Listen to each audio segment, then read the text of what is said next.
Now, Zoe, on to federal political issues and the Prime Minister trying to force Elon Musk into taking down videos of violence, in this case, the stabbing that occurred in the church in Sydney last week. Here's Anthony Albanese. This bloke thinks he's above the Australian law, that he's above common decency. This bloke on the other side of the world, from his billionaires' establishments, trying to lecture Australians about free speech. Well, I won't cop it, and Australians won't either.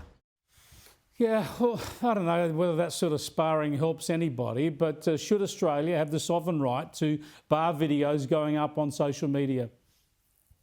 I think as a country we need to have a proper conversation about social media and indeed internet use that's gone beyond tech for good to tech for bad for tech for terrible, which is something I spoke about in my maiden speech. We must have a proper conversation in this country. If you look at the impact of too much technology on young people and indeed too much social media, you can see the effect it's having on learning, the effect that's having on mental health.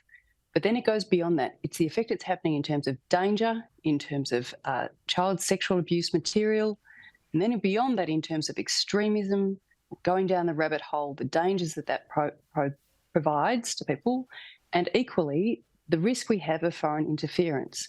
It's time we have a proper conversation in this country about technology for bad and technology for terrible. That doesn't mean blanket bans of certain platforms, but it does mean that we look at options for proper regulation to get rid of some of the worst extremes we see, largely algorithmically fueled, if I can say that, autoplay attitude, which drives people into more and more extreme content with each minute.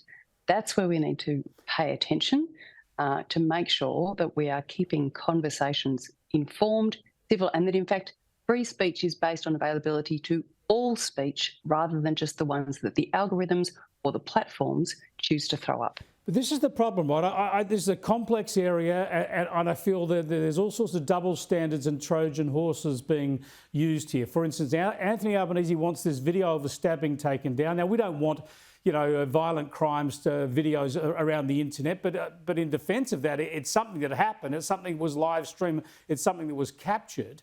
At the same time, Anthony Albanese is talking about bringing in misinformation laws, which would actually allow governments to censor all sorts of debates, political and otherwise, online.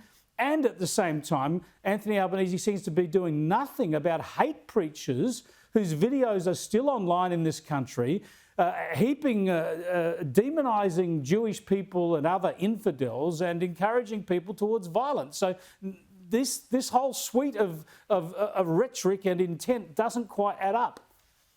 Quite right. The misinformation bill that was released some time ago now, everyone knows there was a problem with that. It was an absurd kind of Orwellian piece of legislation, the kind of, 4 legs good, 2 legs bad kind of regulation, putting disproportionate power or saying that things are naturally correct if they're out of the mouth of the government people, but not necessarily opposition people, or if they're out of the mouth of an academic, but no one else. So that was an absurd piece of draft legislation, and at least the government's had the good sense to withdraw it and have another look at it. So I do think it's time for a proper conversation, and to the extent possible, a bipartisan one. Peter Dutton was very clear on the weekend that he's up for a conversation, that he recognises the dangers that some part of the extremist part of social media is doing to our community, and we need to have a proper bipartisan balanced conversation. Jackie Lambie showed she was up for it today, so it could be a whole of Parliament conversation, and it needs to be. We are nearly out of time, Zoe McKenzie, but just quickly on the upcoming budget, I notice the government's now spending money advertising the tax cuts that the coalition legislated years ago, of course, but Labor have just fiddled with. Yeah, the old bait and switch tax cuts, right? So Coalition does all the hard work of finding all the money and saving up and providing for tax cuts, and Labor changes them at the last minute. And to be fair, we've agreed to pass those tax cuts because people are doing it really, really tough. I went to a school today and I had a young man who must have been 8 years of age complaining about diesel costs to me. So trust me, everyone is doing it tough, down to little people knowing that their parents are struggling as well across my electorate. Good on you. Yeah, they are. Thanks for joining us, Zoe. I appreciate it. Zoe McKenzie there, the member for Flinders there in Victoria.